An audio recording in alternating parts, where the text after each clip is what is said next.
បាទជំរាបសួរបងប្អូនទាំងអស់គ្នាក្នុងវីដេអូនេះខ្ញុំនឹងនាំបងប្អូនទាំងអស់គ្នាទៅទស្សនាខេត្តកោះកុងដែលធ្វើដំណើរតាមផ្លូវថ្មីតភ្ជាប់ពីស្រុកវិលវែងឆ្ពោះមកកាន់ទីរួមខេត្តកោះកុងនេះគឺចូលមកដល់គៀកនឹងទីប្រជុំជនខេត្តហើយយើងចុះពីលើភ្នំនេះទៅក៏ដល់ទីប្រជុំជនហើយផ្លូវធ្វើដំណើរឆ្ពោះមកកាន់ខេត្តកោះកុងនៅរដូវនេះឃើញថាស្រស់ស្អាតមែនទែនបងប្អូនដោយសារតែខេត្តកោះកុងជាខេត្តដែលជាប់នៅសមុទ្រផងក៏ដូចជាតំបន់ព្រៃភ្នំក្រាស់ផងដូច្នេះមានដើមឈើច្រើនហើយបូករួមនឹងភ្លៀងធ្លាក់ផងក៏កាន់តែស្រស់ស្អាតយើងមកដល់ផ្លូវបំបែកនេះគឺយើងត្រូវបំបែកស្ដាំដៃដើម្បីធ្វើដំណើរឆ្ពោះទៅត្រង់ទៅយើងនឹងទៅដល់រំពង់មូលបាទនេះឯងគឺជារំពង់មូលឬមួយក៏ជាបេនឡានដែលយើងអាចធ្វើដំណើរទៅកាន់ភ្នំពេញទៅអីចឹងទៅហើយខ្ញុំធ្វើដំណើរនេះគឺតាមរយៈម៉ូតូហើយរំពង់មូលនេះគឺជារំពង់មូលបេនឡានបាទអ្នកដែលទៅភ្នំពេញទៅអីចឹងទៅពេលនេះខ្ញុំចូលមកដល់កណ្ដាលនៃទីប្រជុំជនខេត្តទីប្រជុំខេត្តហាក់ដូចជាស្ងប់ស្ងាត់បន្តិចប៉ុន្តែនៅផ្សារសម្បូរមនុស្ស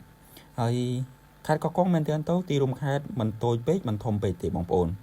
ប៉ុន្តែមនុស្សម្នាក៏ច្រើនដូចគ្នាហើយពេលនេះខ្ញុំក៏នាំបងប្អូនទាំងអស់គ្នាក៏ធ្វើដំណើរមកកាន់រង្វង់មូលនៅជាប់ដៃសមុទ្រនេះហើយខ្ញុំឆ្ពោះទៅកាន់ត្រើយម្ខាងដើម្បីទៅទស្សនាចេតិយដែលល្បីមួយរបស់ខេត្តកោះកុងណាគឺចេតិយខុនឆាងខុនផែនបាទចេតិយនេះគឺល្បីមែនទែនហើយក៏ជាលើកទី1របស់ខ្ញុំដែរដែលខ្ញុំបានទៅដល់ផ្ទាល់ស្ពានដែលឆ្លងកាត់សមុទ្រទៅនេះគឺមានរយៈចម្ងាយប្រហែលជា2គីឡូតាមមកខ្ញុំស្ដាប់អ្នកស្រុកគេនិយាយណាបាទអានេះខ្ញុំមកជាលើកទី1ឃើញថាមនុស្សម្នាមិនដឹងថាច្រើនឬក៏តិចទេបងប្អូនហើយទឹកសមុទ្រស្រកទឹកឃើញឲ្យមិនសូវមានទឹកអីចឹងទៅហើយហ្នឹងហើយបងប្អូនដោយសារតែទឹកសមុទ្រស្រកអញ្ចឹងមើលទៅដូចជាមិនសូវស្រស់ស្អាតប្រហែលទេហើយអ្នកដែលមកគោរពបូជាសក្ការៈនៅកន្លែងចេតិយខុនឆាងខុនផែននេះក៏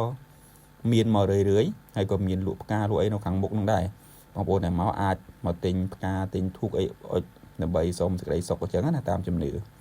ក្រោយពីចេញពីកន្លែងចេតិយខុនឆាងខុនផែនហ្នឹងខ្ញុំក៏ឆ្ពោះមកកាន់សមុទ្រ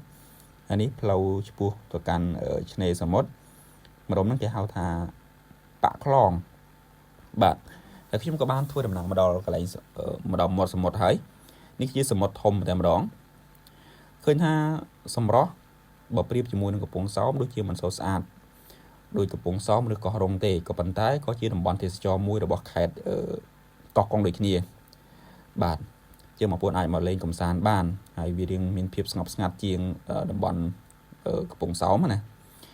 ហើយផ្លូវនោះគឺកន្លែងទីប្រជុំជនស្រុកមណ្ឌលសីមាហើយត្រង់ហ្នឹងគឺឆ្ពោះទៅកាន់ព្រំដែន